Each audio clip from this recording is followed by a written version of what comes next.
Hello everyone, this side Priyanka Saxena and I'll be telling you about indirect taxation. As you all know that our course of indirect taxation mainly consists of GST and customs duty. So today I'll brief you about customs valuation. As you all know that customs duty is a tax on import and exportation of goods. It is generally chargeable on importation of goods so as to protect Indian economy. For example, if I say that an Indian manufacturer Videocon Limited manufactures and supplies a television set in the Indian economy for rupees 20,000 per unit, and at the same time a foreign manufacturer Sony Limited supplies similar kind of television set to the Indian economy for rupees 20,000 only, and you as an Indian buyer have two options of Indian television set worth rupees 20,000 and foreign television set of similar price. Which television set you'll generally opt? As usual, we generally opt the imported goods because we have more faith on international technology as compared to Indian technology. If each buyer gets attracted to imported goods, then that would amount to fall in the demand of Indian goods. That is, if Indian buyer gets attracted to imported goods more, they purchases imported goods more, that would automatically affected the demand of the reduction in demand of Indian goods, which would result in the reduction in manufacturing of Indian goods, which would amount to retrenchment of employees. That means generally most of the employers reduce their employees because of reduction in the scale of production, and the retrenchment of employees would amount to fall in GDP rate. GDP amounts to the aggregate of goods and services supplied during a financial year. So if employment goes down, then automatically GDP growth rate will reduce. And moreover, importation results in increasing cash outflows from India. Like most of the buyers purchasing imported goods would pay off the cash to the foreign manufacturer. Therefore, in order to protect the Indian domestic manufacturer from all these obstacles, generally on all imported goods, a tax will become chargeable in the name of custom duty. Indian government says that as and when any imported goods enters into Indian market, enters into Indian boundary, they shall be liable to a tax in the name of custom duty. Let's say they have charged custom duty on television set at the rate 100%. So that would amount to 20,000 of duty on television set of 20,000 rupees, which would amount to total price of imported television set in Indian economy at the rate 40,000. And now if Indian buyer have the option to purchase Indian television set for 20,000 as compared to imported television set for 40,000, then obviously most of the Indian buyers would attract to Indian television set as compared to imported goods, because the price of imported goods is much higher than the Indian product, and that would automatically reduce the cash outflows from India. That would affect the demand, increasing demand in Indian goods, increasing manufacturing in Indian goods, increasing employment rate and increasing GDP rate. So therefore, mainly on importation of all goods in India, custom duty shall always be chargeable. However, on the other side, if we talk about exportation of goods from Indian economy, if we manufacture a television set in Indian economy and we export it subsequently, then in most of the cases no duty shall be chargeable, no custom duty shall be chargeable, so that the Indian price of Indian goods in the global market will get reduced. And if Indian manufacturer supplies better quality product at lower price in the global market, then that would automatically result in increasing demand of such goods in the global economy. And if its demand goes up, then obviously its manufacturing goes up, resulting in higher employment opportunities and increasing GDP rate in Indian economy. So mainly on exportation, this duty doesn't charge, as compared to there are certain exceptions wherein if goods are in India are in scarcity, then government charges custom duty thereupon, because government doesn't want to deliver those scarce resources from India to abroad. So generally no custom duty on exportation other than scarcity goods, and other than that we generally charge custom duty on importation of goods. Okay. So if we talks about importation of goods, this duty shall always be chargeable, and in order to charge this duty there is a particular process which we need to follow. So today I'll just brief about this valuation segment, and in length we'll go later. Generally what happened at the time of importation, any importer from India places an order to the exporter located abroad. For say, if in the given case I say Mr. Ram, being the importer located in India, places an order to Mr. John of US, who is the exporter. And after placing this order, exporter shall quote the price of such goods which are being ordered.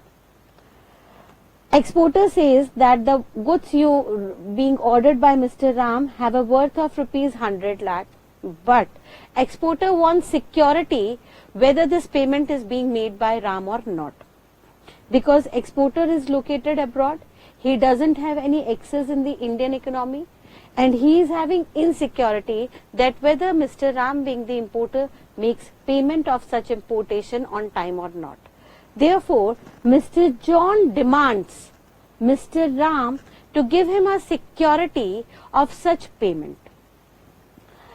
Because of such reason, Ram visits the Indian bank to obtain security of the payment to be made by importer to exporter.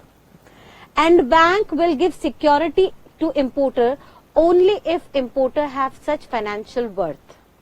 For say, the order being placed by Ram in the given example worth rupees 100 lakhs, banks give him the guarantee of rupees 100 lakhs only if Ram has worth of such amount.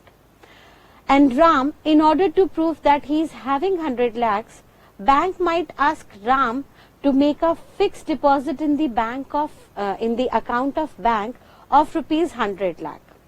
Firstly, Ram make a fixed deposit of 100 lakh to the bank, and bank, after receiving such deposit, he shall issue a guarantee letter to Ram assuring John, the exporter, that Ram will definitely make his payment on time.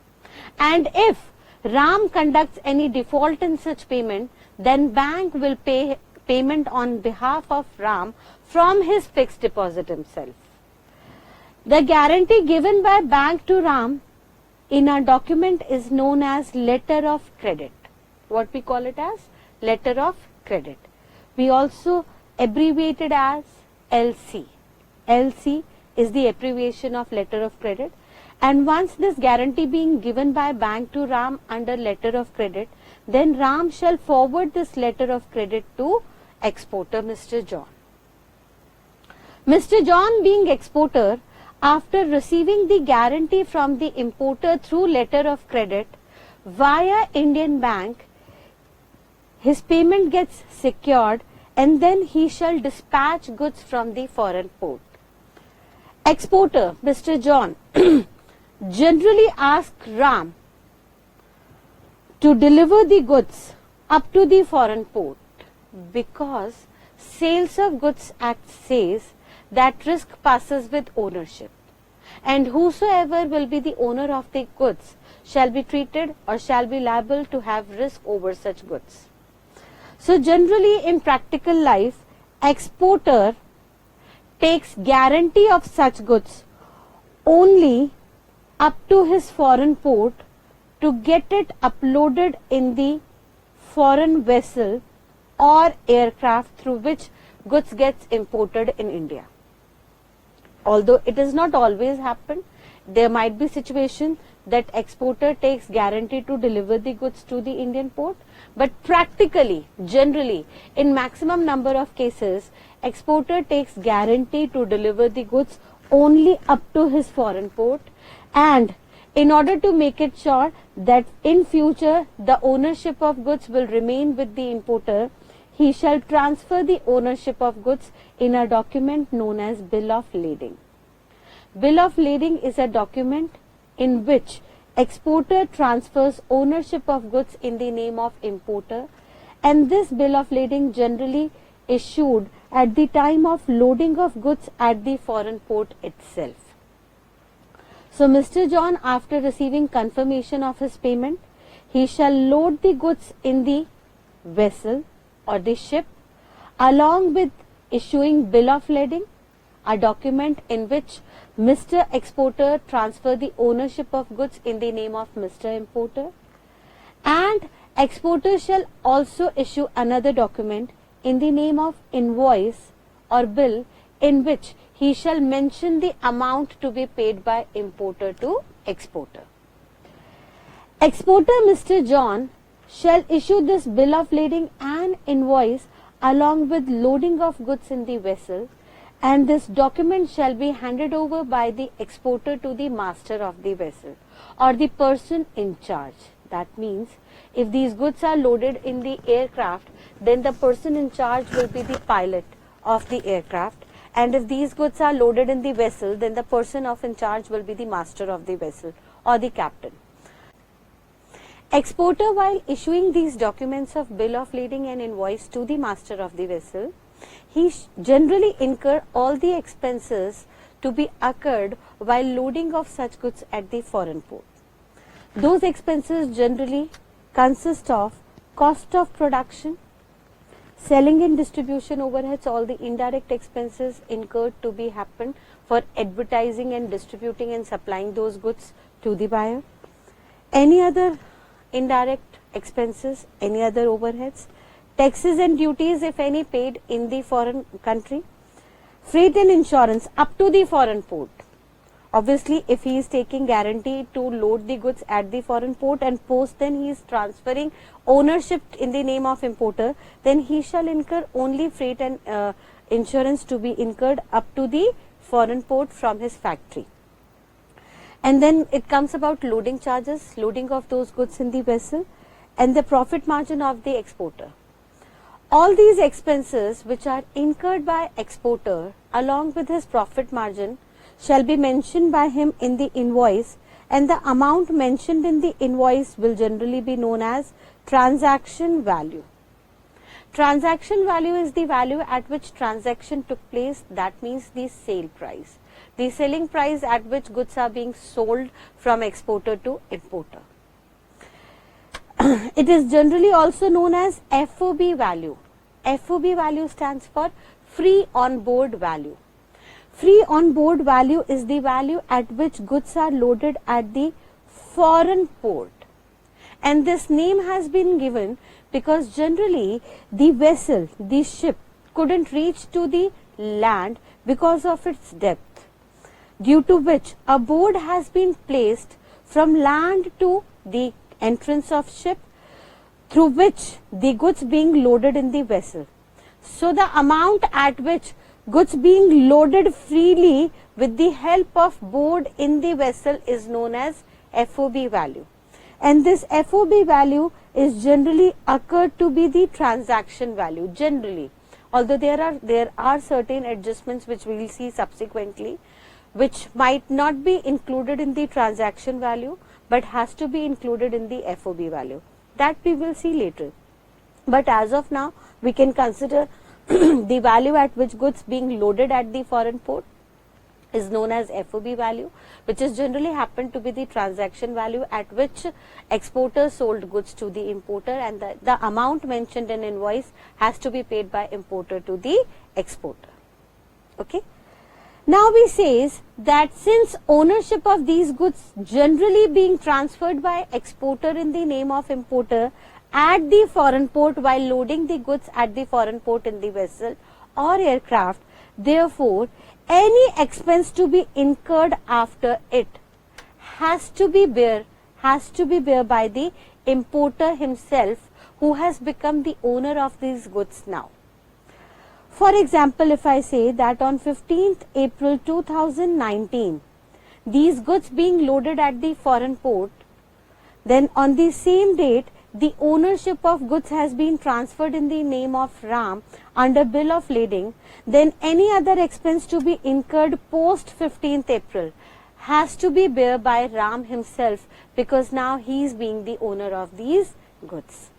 And generally the expenses to be incurred thereafter is the freight and insurance of those goods to deliver those goods to the Indian port. The freight means the cost of transportation, and the insurance. Since now Ram is in the owner of these goods and he is being the owner, bear the risk of these goods, and these goods which are not in his possession might be lost during transit. While goods coming through ocean, there could be probabilities that ship could sink due to an accidental cause, or the pirates can come over and take looted these goods out. So to cover up all these risks, Ram, the owner of these goods, generally insure these goods by then. And the insurance premium paid by Ram for insuring the goods from foreign port to Indian port has to be paid by Ram himself, after which goods gets delivered at the Indian port. So the price at which goods gets delivered in the Indian port will be known as CIF value, which full form is cost, insurance and freight value, which is nothing but the aggregate of FOB, insurance and freight itself.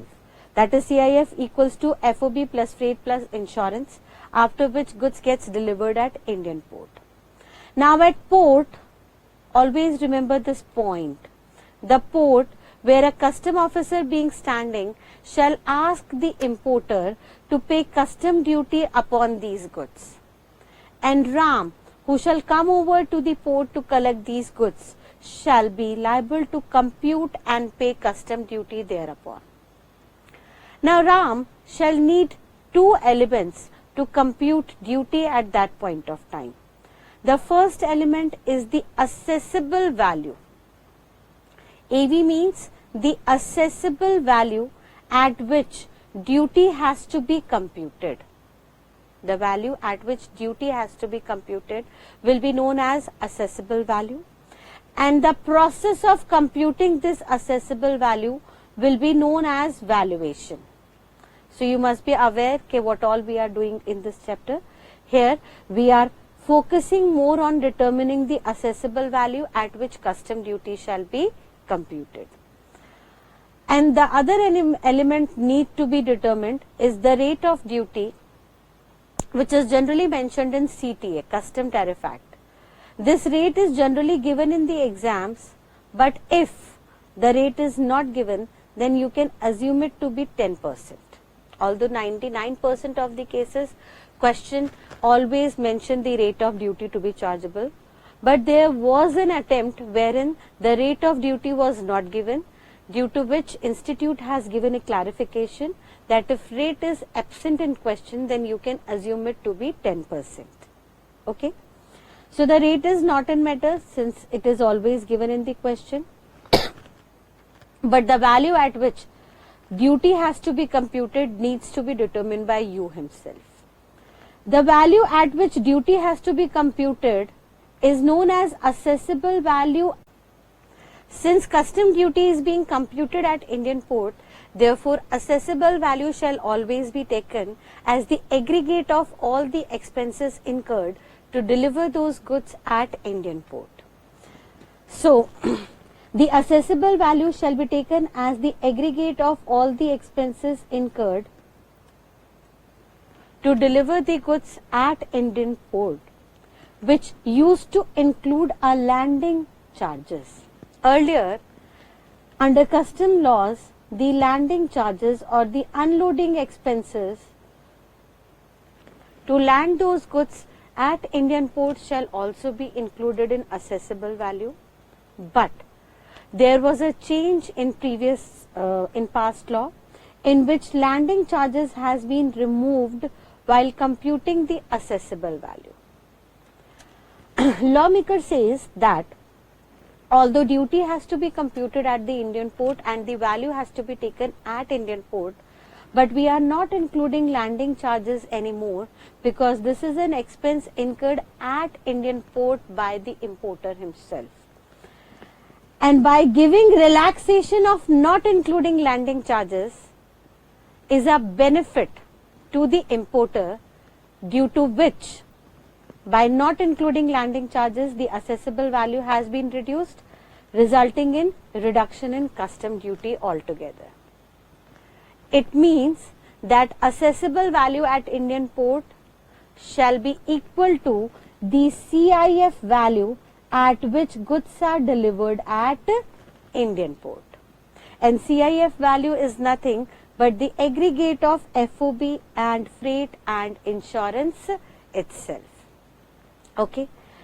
So once CIF has been computed, then the CIF value has to be taken as assessable value, upon which rate shall get multiplied from custom tariff act and ultimately resulting in the computation of custom duty.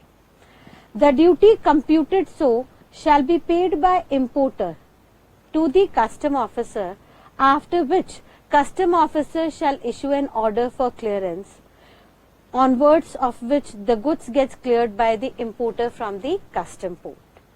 So this is the basic process we generally determine while importing the goods at the Indian port.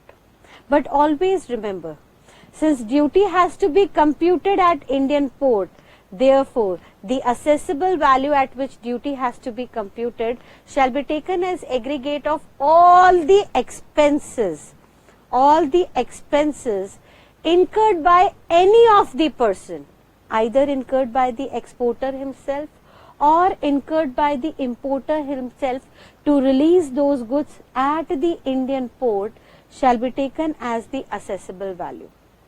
It means we can conclude that all those expenses which are incurred up to the Indian port shall be known as pre-importation expense, and all these pre-importation expenses shall be added in the assessable value.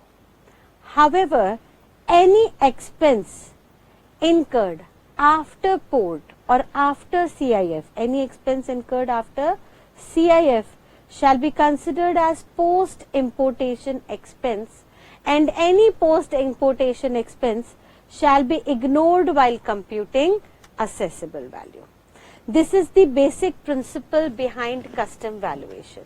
So whatever question, whatever adjustment comes in your exam, always remember that any expense incurred up to the Indian port, any expense incurred to deliver the imported goods at Indian port, either those expenses are incurred by exporter or importer on behalf of exporter, shall be added in the assessable value upon which duty needs to be computed.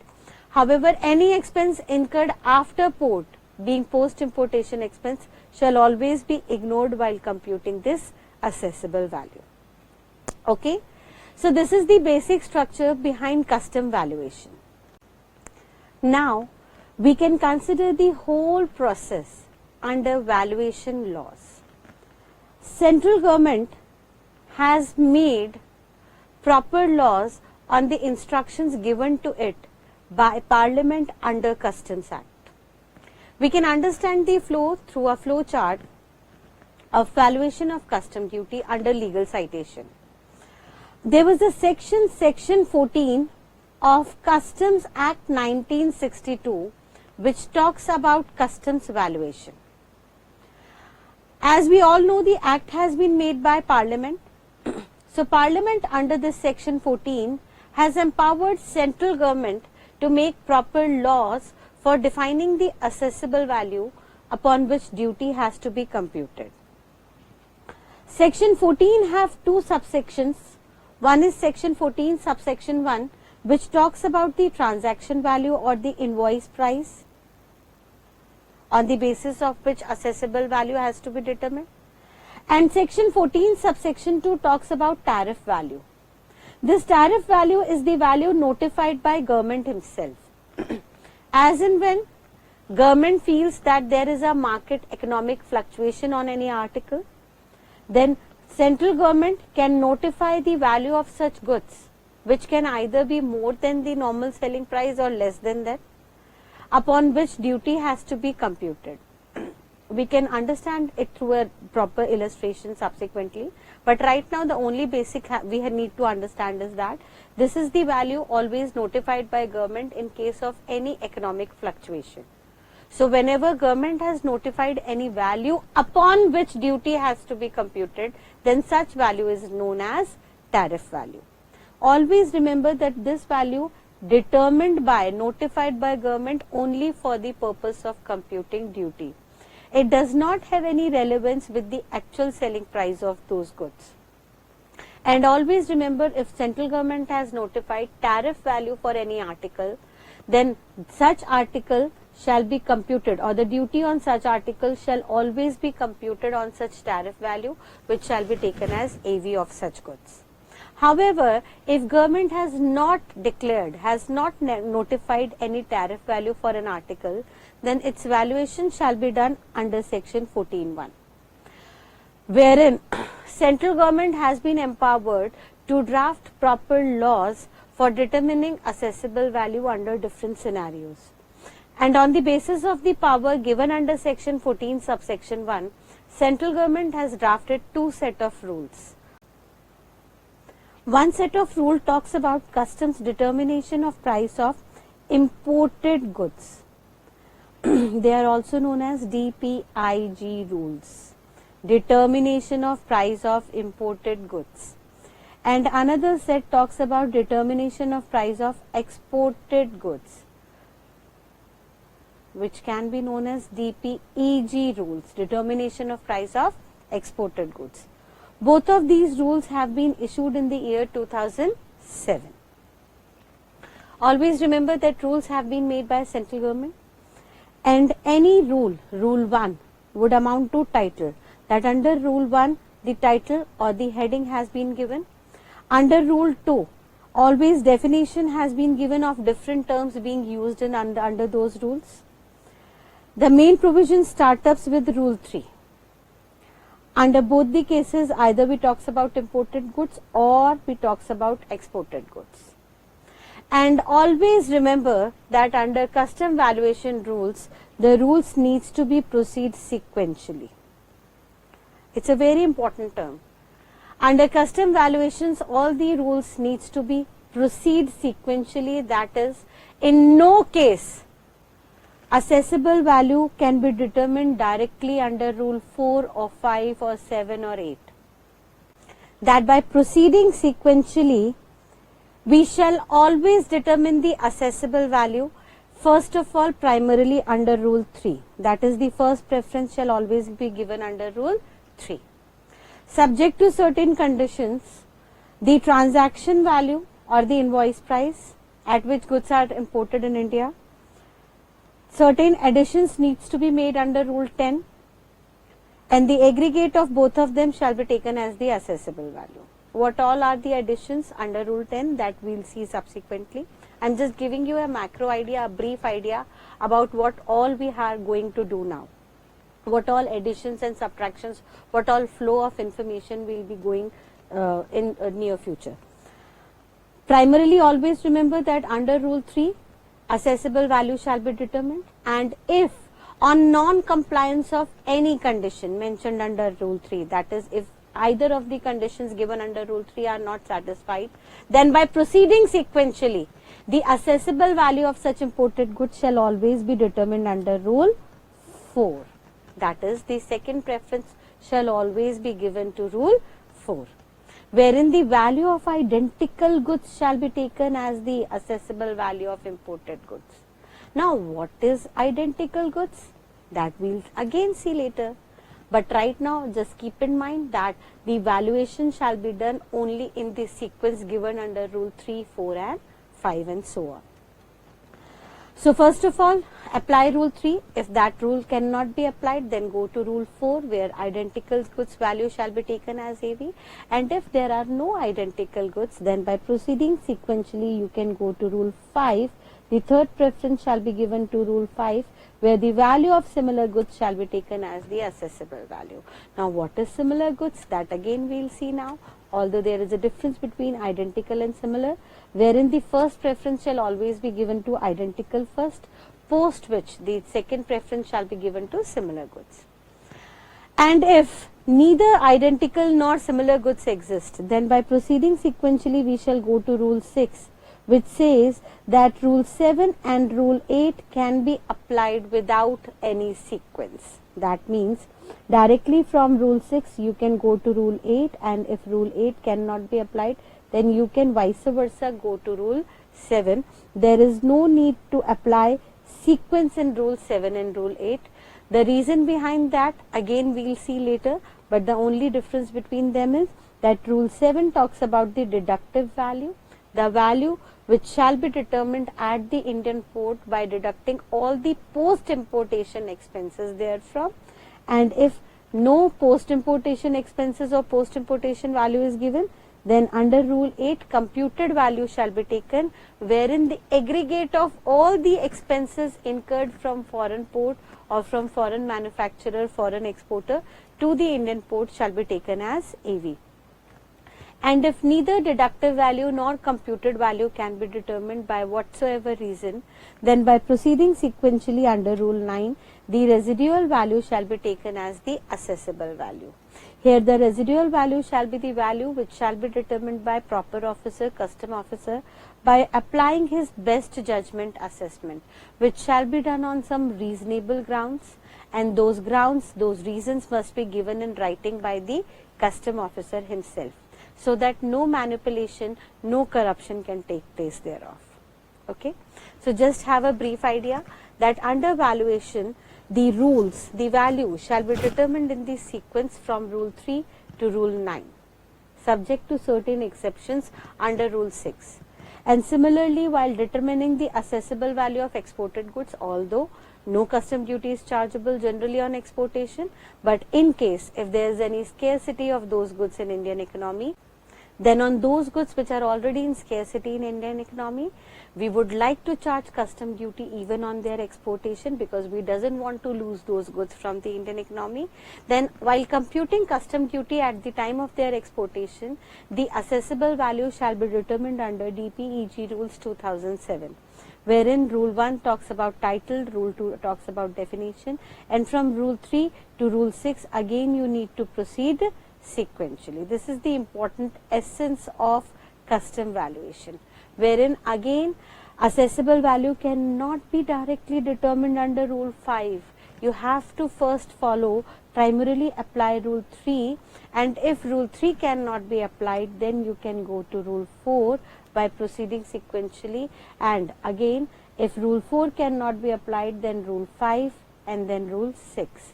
Wherein under Rule 3, transaction value shall be taken as the assessable value, that is the price mentioned in exportation, the price mentioned in invoice by the exporter, and if that price, that amount is not sustainable, is not validated, then the value of like supply, like goods, similar or identical goods shall be taken into consideration, and if that value, that goods is not available, that goods are not available, then computed value, wherein the aggregate of all the expenses incurred by exporter from his factory to port of exportation shall be taken as AV, and even if that amount cannot be determined, but then by proceeding sequentially, the residual value shall be taken as assessable value, which shall be determined by proper officer subject to best judgment assessment.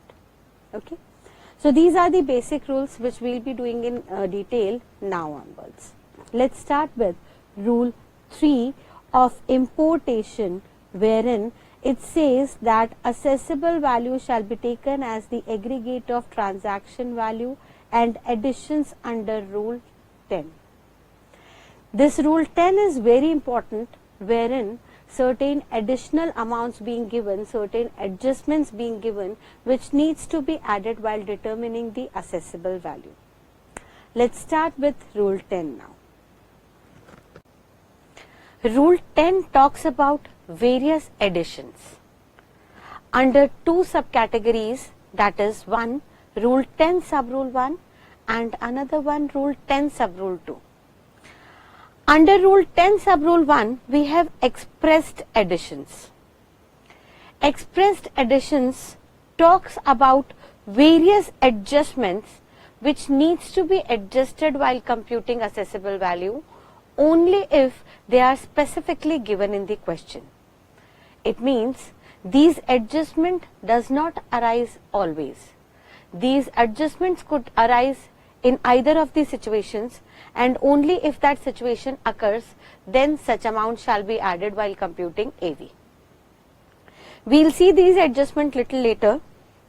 Today we'll start up with another adjustments under rule 10 sub rule 2, wherein we have implied additions.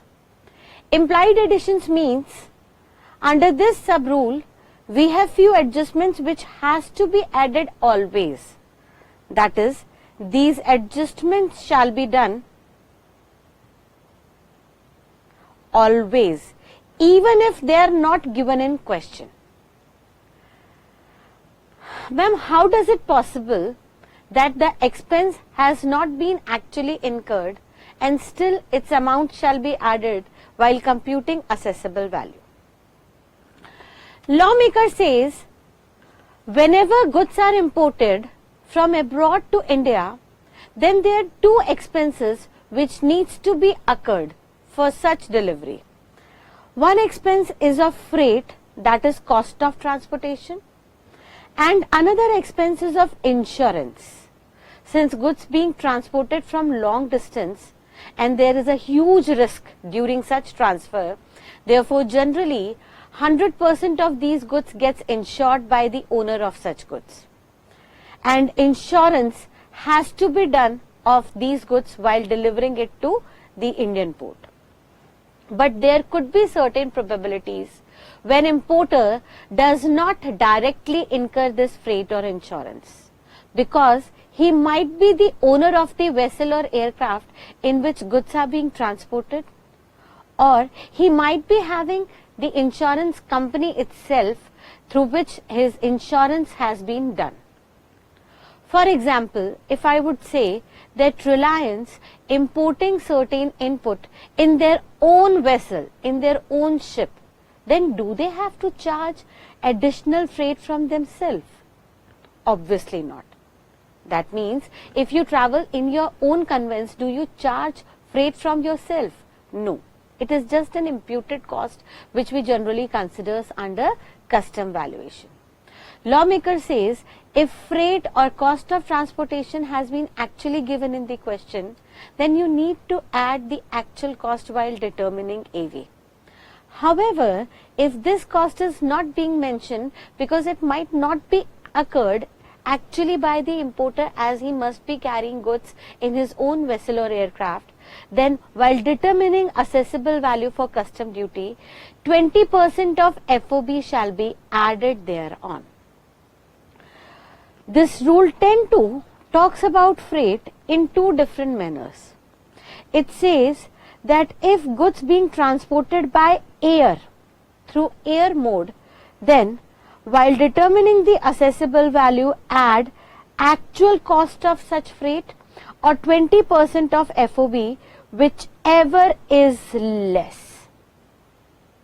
This whichever is less concept is mentioned just to encourage air industry. Government want to encourage, promote air industry which is already suffering from huge losses. Since government has privatized this sector, Therefore, it is the responsibility of government to protect this sector from unwanted obstacles. Now, air industry having a huge competition due to multiple airlines, they generally suffer losses, due to which government encourages importer to import goods through air vessels, through aircrafts. But importers are bit cautious because they feel that if they'll import goods through aircraft, then it would amount to higher cost. And moreover, while determining custom duty, the assessable value includes the air freight, which is generally higher than the vessel freight. Therefore, in order to promote this air industry, government says that while determining assessable value for custom duty, we shall add the 20% of FOB or the actual cost of freight, whichever is less. This provision is only for the freight by air. However, if goods are being imported through any other mode other than air, being vessel, railways, roadways, etc., then law says if their actual cost is known or given, then always add actual cost, and if such actual cost is not known or not given, then you have to add 20% of FOB while determining AV. However, for another cost of insurance, it says if the actual cost of insurance is known, then add actual cost, and if actual cost of insurance is not known, then you have to add 1.125% of FOB. These two expenses are impliedly to be added while determining AV, even if they are not given in question. Earlier, there was another expense in the name of landing charges which needs to be added while determining AV, but it has been removed, it has been abolished from the law so as to encourage the importer importing more goods by reducing their assessable value. Since one addition has not been made, therefore their assessable value has been reduced, resulting in lower amount of custom duty. So now onwards only two additions has to be made impliedly, one freight and another one in insurance, where freight is if by air, then add actual cost or 20% of FOB, whichever is less, and if it is by any other mode, then actual cost given, then add actual cost, and if such cost is not given, then add 20% of FOB. However, in case of insurance, if actual cost is given, then add actual cost, and if such cost is not given, then you have to add 1.125% of FOB. Okay. Now in question, if only freight is given, then you have to assume it to be any other mode other than air, because practically in majority of the cases goods are being imported through waterways or vessel. You can consider air freight only if it is specifically mentioned in the question. And on the basis of Rule 10(2), basically 4 types of practical questions can come up in the exams. Let's see those questions.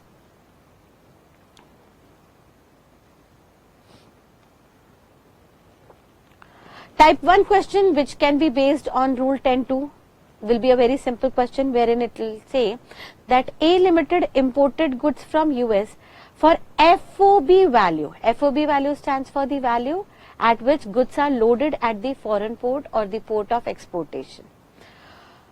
For an FOB value of $20,000 by air, they have specifically mentioned it that importation has been done by air. At the freight of $4,500, compute custom duty if rate of duty is 40% and $1 is 70 rupees. So if FOB value is given 20,000 and air freight is given, then you have to make additions under Rule 10(2), wherein air freight shall be taken as lower of actual cost or 20% of FOB, that is $4,000. And then you have to add insurance. Even if it is not given in the question, you have to add it at 1.125% of FOB, which goes to the aggregate of these three amounts will amount to CIF value, which is $24,225. To be converted in Indian rupees, it would amount to 16,95,750 rupees. This CIF value shall be taken as your assessable value, upon which custom duty shall be computed at 40%, to be taken as 6,78,300. This is the basic question which can come upon on the basis of Rule 10.2. Another type of question which can raise from Rule 10.2 is type 2, wherein in the question CIF value has been given along with air freight.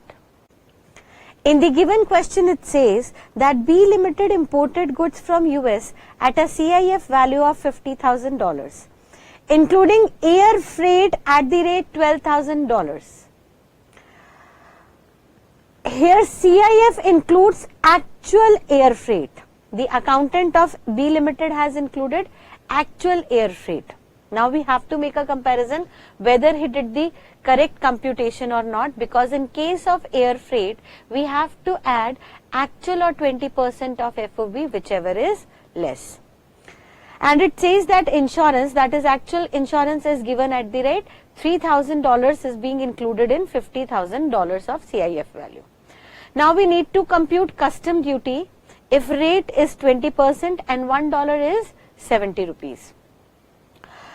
In such type of question wherein CIF value along with air freight is given, we need to determine FOB value from the CIF value. CIF value is $50,000. Now from CIF we have to determine FOB, that means we have to deduct actual air freight and actual insurance therefrom, post which FOB value comes to $35,000. Now we have to make adjustments in this FOB value according to Rule 10.2. And Rule 10.2 says that air freight shall be added as lower of actual cost, that is $12,000, or 20% of FOB, that is $7,000. The lower amount is $7,000 shall be added thereupon. It means in this question, the accountant of B Limited has wrongly added the actual amount of air freight irrespective of the provision given under Rule 10.2, which says that in case of air freight only the lower of actual cost or 20% of FOB shall be added. So we have rectified it by determining the correct FOB, within which we have to add on the correct amount of freight and insurance as per Rule 10.2.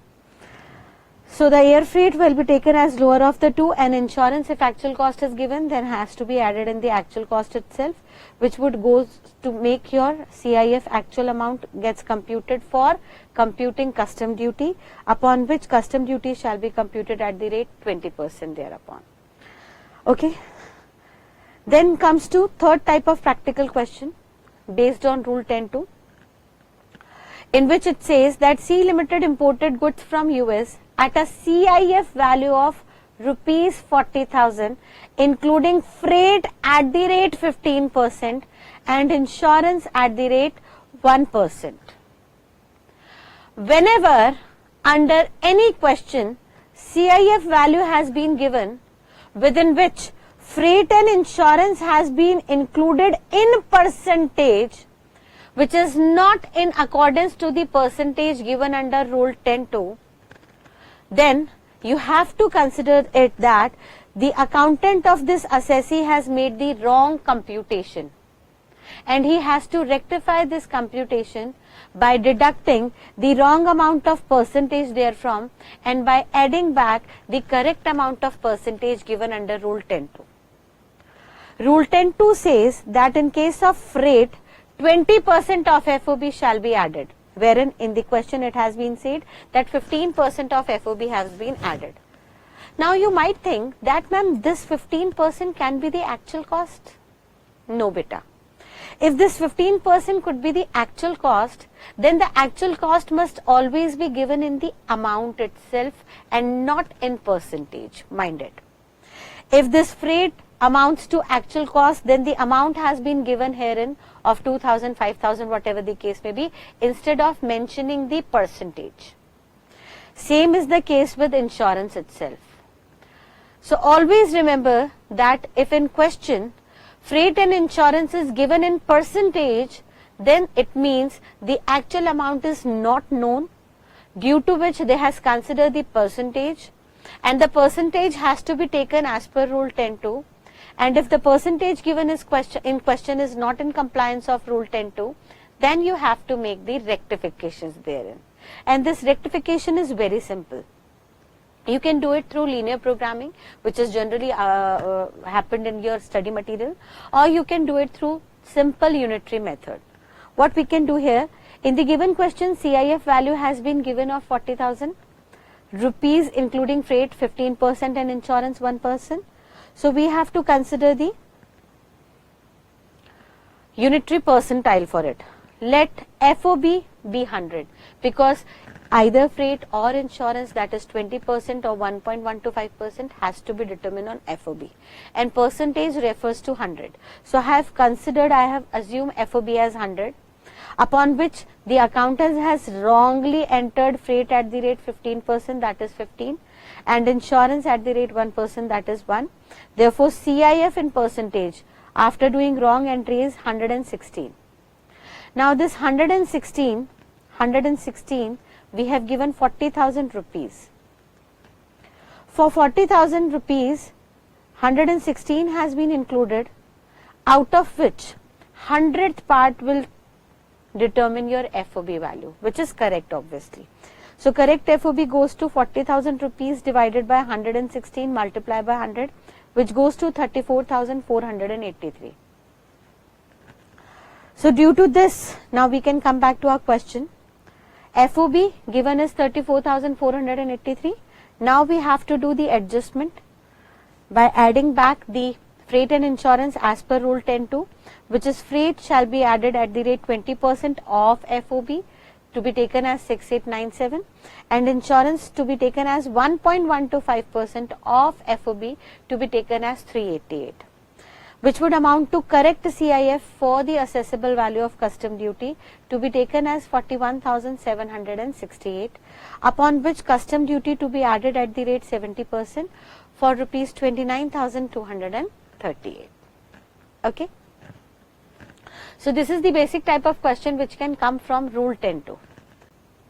Another question which can come based on rule 10.2 is based on barging charges. What is this barging charges? Generally, when goods comes from abroad, from a distant place, then they comes within a huge, big, large vessel or ship. And the larger the ship, the deeper will be its depth.